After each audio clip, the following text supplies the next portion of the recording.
Hello dear students, CBSE class 12th mathematics के video lecture series में आज हम लोग पहला चैप्टर स्टार्ट कर रहे हैं जो कि है रिलेशन एंड फंक्शन। इसमें सबसे पहले हम लोग रिलेशन वाला पोर्शन कवर करेंगे, उसके बाद हम लोग नेक्स्ट फंक्शन चैप्टर पे चलेंगे।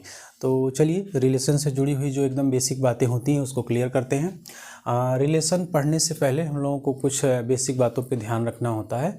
जैसे जो सबसे पहला बेसिक पॉइंट आता है वो होता है ऑर्डर पेयर। तो हम लोग देखते हैं कि ऑर्डर पेयर क्या होता है। ऑर्डर पेयर जैसे कि इसके नाम में ही क्लियर है, पेयर मतलब जोड़ा और ऑर्डर मतलब एक पर्टिकुलर ऑर्डर में आए हुए मतलब एलिमेंट्स। जैसे यहाँ पर हम लोग बेसिकली दो रियल नंबर का बात करेंगे जो स्मॉल ब्रैकेट में एडजस्ट करके लिखे जाएंगे जिसमें एक ऑर्डर होगा। तो जैसे कोई भी चीज़ for any two real number, for any two real number A and B, ठीक है। अगर हम लोग इसको ऐसे लिखते हैं, स्मॉल ब्रैकेट में लिस्ट करके ऐसे लिख दे रहे हैं, ठीक है, तो इस चीज़ को हम लोग ऑर्डर पेयर बोलेंगे। इस चीज़ को हम लोग क्या बोलेंगे? Order pair. यहाँ पर ये जो ऑर्डर वर्ड आया है इसका मतलब ये होता है कि अगर ए कामा बी है तो ये जनरली बी कामा ए के इक्वल नहीं होगा, इसी नाते इसको हम लोग यहाँ पर ऑर्डर पेयर बोल रहे हैं, ठीक है। जैसे इसके एग्जांपल की हम लोग बात करें तो 3, 4 एक एग्जांपल हो जाएगा, -2, 6 हो जाएगा, √3, पाई हो जाएगा। ऐसे ये बहुत सारे हम लोग स्मॉल ब्रैकेट में दो रियल नंबर को एडजस्ट करके लिख सकते हैं जो कि सब के सब ऑर्डर पेयर कहलाएंगे। कोऑर्डिनेट ज्योमेट्री में हम लोग इसी ऑर्डर पेयर को एज अ पॉइंट ट्रीट करते हैं, जिसमें फर्स्ट वाले को एब्सिसा और सेकंड वाले को ऑर्डिनेट बोलते हैं। हालांकि वो दूसरी बात है, हम लोग यहाँ रिलेशन पढ़ रहे हैं तो इसमें हम लोग इस चीज़ को ऑर्डर पेयर ही बोलेंगे, ठीक है। ये तो हो गई पहली बात, ठीक। अब इसमें एक दूसरी बात आती है equality of order pair. Equality of order pair, equality of order pair, ठीक है। अगर हम लोग ये बोल रहे हैं कि कोई भी दो ऑर्डर पेयर हैं जो इक्वल हैं तो उनमें क्या कंडीशंस होनी चाहिए, तो यहाँ पर हम लोग देखते हैं सिंपल सी बात होती है, if A1 B1 and A2 B2 are equal then. यहाँ पर हमने दो डिफरेंट ऑर्डर पेयर लिखा है, जिसमें पहला है A1 B1 और दूसरा A2 B2। अगर ये आपस में इक्वल हैं तो इसको हम लोग सबसे पहले ऐसे लिखेंगे, A1 B1 equal to A2 B2, और यहाँ पर इन दोनों ही ऑर्डर पेयर के इक्वल होने की जो कंडीशन होगी वो ये होगी कि फर्स्ट ऑर्डर पेयर का first element second order pair के फर्स्ट एलिमेंट से इक्वल होना चाहिए, ठीक, and second element second order pair के सेकेंड एलिमेंट से इक्वल होना चाहिए। तो अगर कोई भी दो ऑर्डर पेयर इस कंडीशन को सेटिस्फाई करते हैं तो हम लोग वहाँ पर बोल सकते हैं कि वो दोनों ऑर्डर पेयर आपस में इक्वल होंगे। जैसे अगर हम लोग एक यहाँ पर एग्जाम्पल की बात करें, इफ़ बोल सकते हैं 3x + y और (2) ले लेते हैं और इक्वल टू, यहाँ पर कोई एक डाटा ले लेते हैं 10 और यहाँ पर ले लेते हैं x + y। हमने बोला आर इक्वल, यहाँ पर इक्वल ना बोल करके एंड बोल देते हैं, are equal then find x and y, ठीक है। तो यहाँ पर दो ऑर्डर पेयर लिया गया है और बोला जा रहा है कि वो इक्वल है, ठीक है। तो x y की वैल्यू क्या होगी, तो जब बोला जा रहा है इक्वल है तो इक्वल हम लोग कर लेते हैं। तो यहाँ पर देखिए सिंपल सा जो बोला गया है बस उतना ही हम लोग यहाँ पर कर रहे हैं, ठीक है। हियर जो 3x + y होगा वो 10 के इक्वल हो जाएगा और x + y मतलब यहाँ पर 2 की बात करें तो ये x + y के इक्वल हो जाएगा। आप लोग अगर इसको ध्यान से देखिए तो ये लीनियर इक्वेशन इन 2 वेरिएबल की तरह दिख रहा है, जो कि हम लोग 9th क्लास में बहुत अच्छे से इसको सॉल्व करना सीखे हुए होते हैं।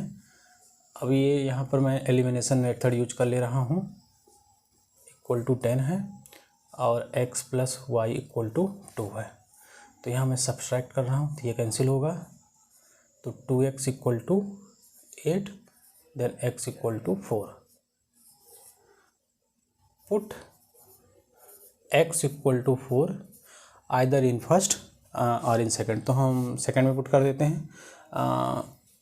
फर्स्ट सेकंड हमने यहाँ लेट नहीं किया है तो मैं इसमें बोल देता हूँ, ठीक है।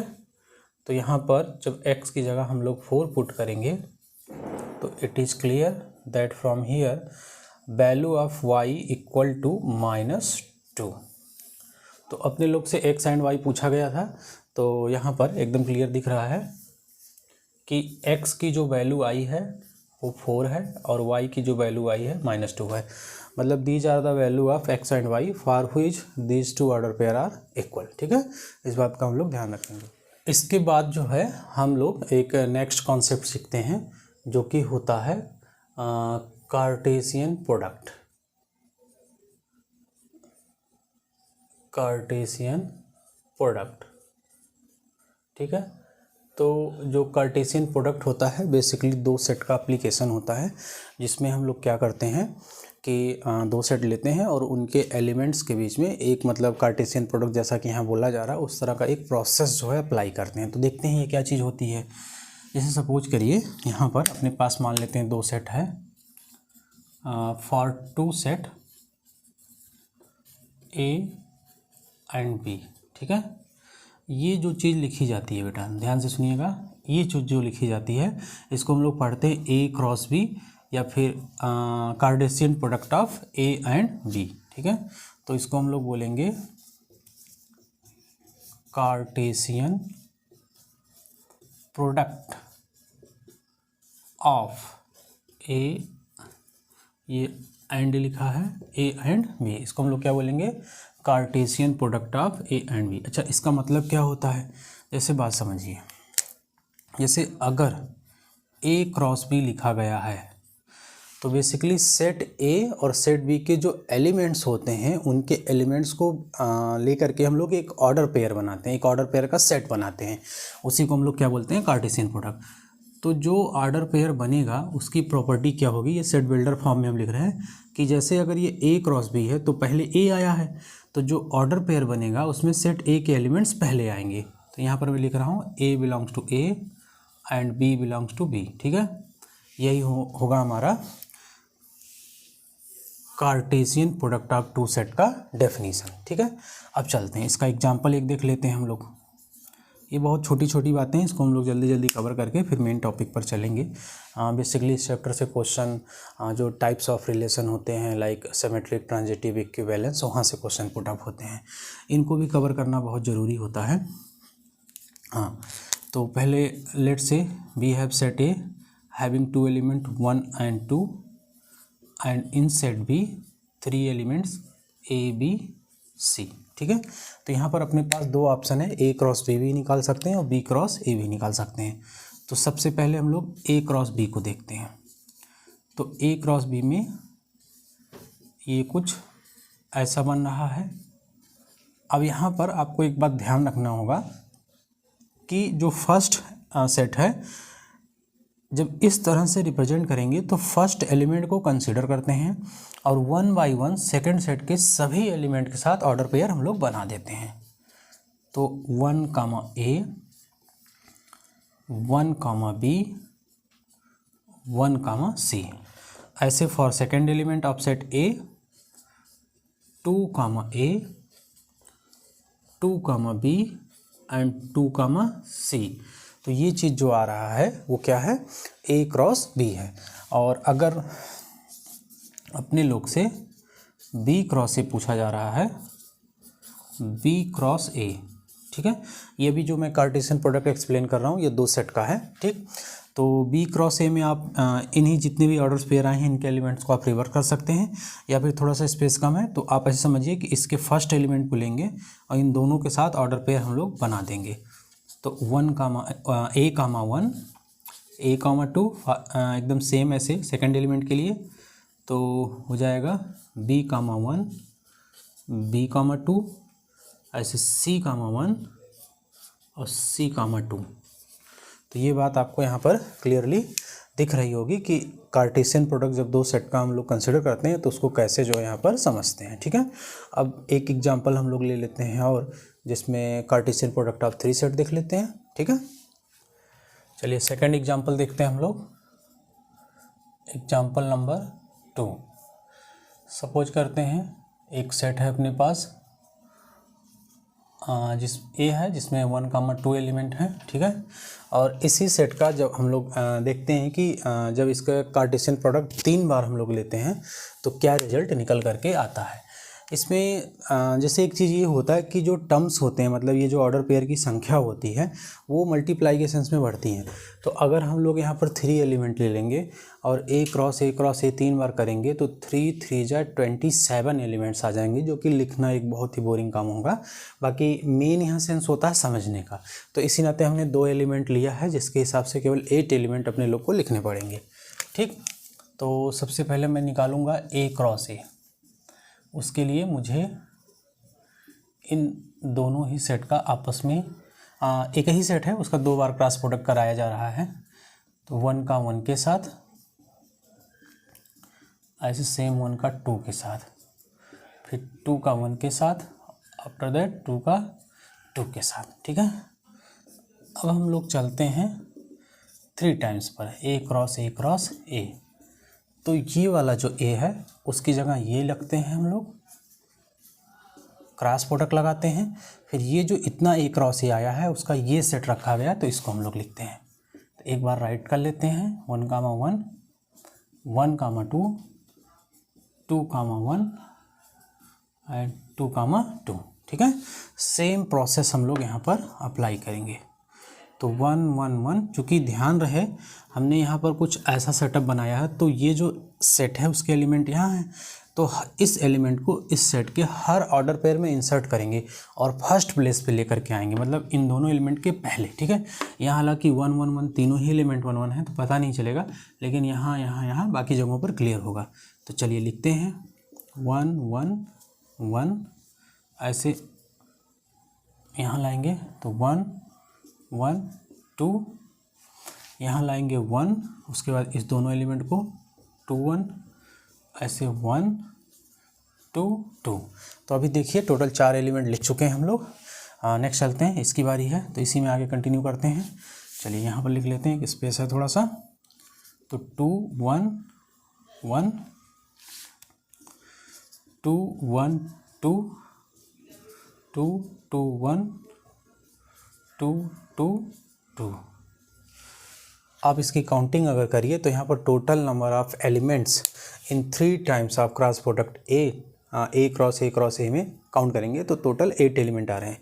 1, 2, 3, 4, 5, 6, 7, 8। ठीक है, टोटल 8 एलिमेंट आ रहे हैं। अब जो कार्टेशियन प्रोडक्ट ऑफ 2 सेट होता है उसमें कुछ बेसिक पॉइंट्स, नोट पॉइंट भी बोल सकते हैं, उसको हम लोग देख लेते हैं। नोट पॉइंट्स, एक छोटी बात मैं इसमें एक्सप्लेन करूँगा, आपको बस ध्यान से इस पूरे वीडियो लेक्चर सीरीज को एकदम ध्यान से अटेंड करना है। पहली बात यह है कि अगर अपने पास 2 सेट हैं, if cardinal number of set A is n, cardinal number basically set A में कितने एलिमेंट है उसकी संख्या को बताता है, और B में n एलिमेंट है, देन ठीक है जो A क्रॉस B होगा उसका जो कार्डिनल नंबर आएगा वो सिंपली m इंटू n हो जाएगा। ठीक है, ये पहली बात इसमें। और दूसरी बात इसमें ये होती है कि जैसे जो मल्टीप्लिकेशन होता है वो कम्यूटेटिव होता है, इससे 2 इंटू 3, 3 इंटू 2 सेम होता है। तो अगर हम लोग नंबर ऑफ एलिमेंट्स को काउंट करें A क्रॉस B में, या फिर नंबर ऑफ एलिमेंट्स को काउंट करें B क्रॉस A में, वो सेम ही आएगा। क्यों? क्योंकि m इंटू n वही होता है जो n इंटू m होता है। ठीक है, जैसे आप यहाँ पर इस एग्जाम्पल को वेरीफाई कर सकते हैं उस रूल को कि इसमें 2 एलिमेंट्स हैं और इसमें 3 एलिमेंट्स हैं, तो इनके क्रॉस प्रोडक्ट में 6 एलिमेंट आएंगे। 2 इंटू 3 मतलब 6, तो 1, 2, 3, 4, 5 और वो रहा 2, C मतलब 6 एलिमेंट। ठीक है, टोटल हो गए। तो ये हो गया पहला बात। ठीक, इसकी एक सेकेंड प्रॉपर्टी हम लोग देखते हैं।